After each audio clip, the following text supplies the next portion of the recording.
Bonjour à tous, ici Jojol et on se retrouve dans une nouvelle vidéo où je vais vous expliquer comment transformer votre iPhone, iTouch, iPad, iPad mini et appareil Android en téléphone portable multisim.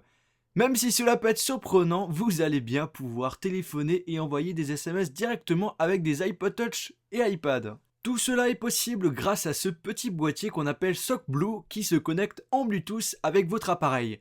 En regardant de plus près, vous avez un emplacement où vous allez pouvoir mettre 1 jusqu'à 3 cartes SIM.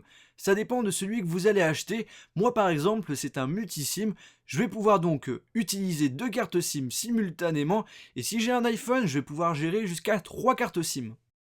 Avant toute chose, une petite démonstration s'impose. Là, je suis avec un iPod Touch qui est connecté avec mon SockBlue. Justement, vous avez un voyant bleu qui nous l'indique. Je vais téléphoner maintenant avec la carte SIM qui est dans le boîtier.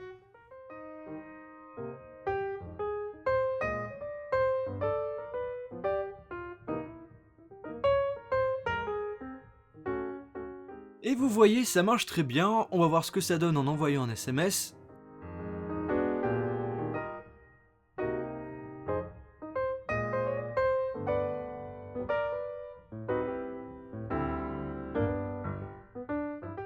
On va maintenant faire le contraire en téléphonant et en envoyant un SMS à l'iPod Touch.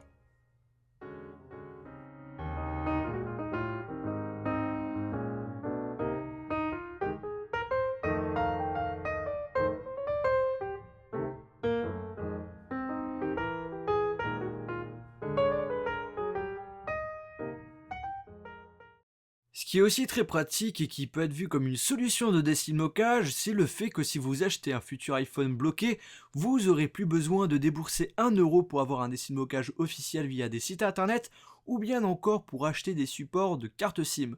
Pour vous montrer que ça marche bien, j'ai mon iPhone sans carte SIM avec l'application SockBlue que je vais vous présenter après. Le boîtier est connecté, c'est bon, on peut commencer à faire le test.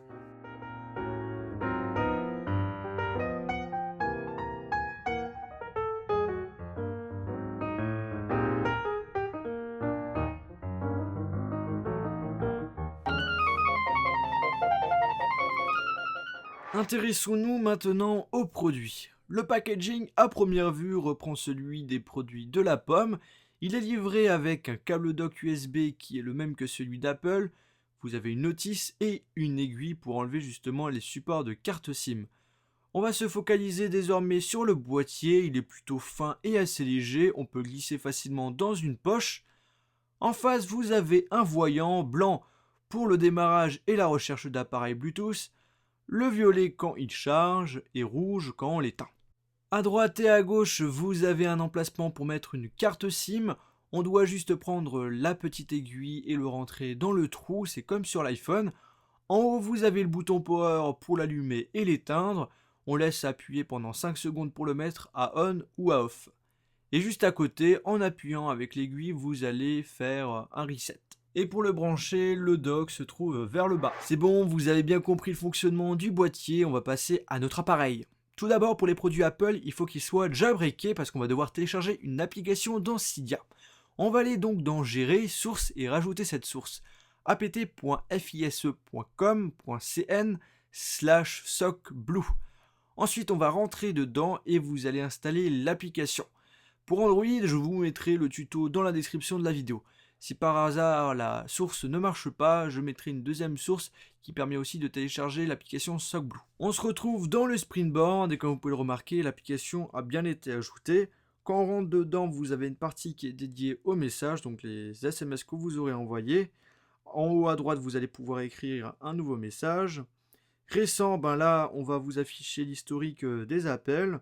Contact, écoutez, là, c'est les contacts de votre appareil. Il faudra accepter que l'application prenne les contacts qui sont dans l'application Contact de base de l'iPhone.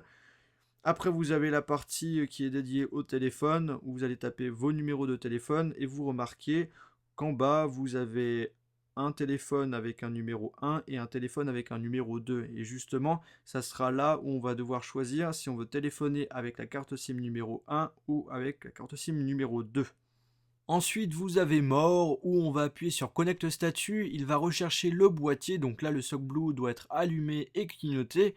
Lorsque la connexion sera établie, on entendra un petit son pour nous dire que c'est bon, et vous remarquez que le voyant est devenu bleu et que vous avez en haut à gauche les barres de votre opérateur. Dans Setting, vous pouvez choisir le nom du sock blue, mettre un mot de passe pour sécuriser vos messages. On peut même choisir la sonnerie lorsqu'on va recevoir un appel et quand on nous envoie un message.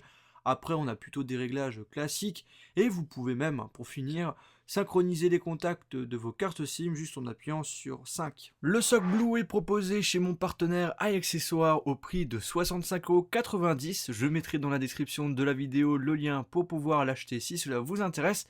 En tout cas, j'espère que cette petite astuce va vous plaire. Moi, je vous souhaite de passer une bonne journée ou une bonne soirée. Je vous dis à la prochaine. Salut!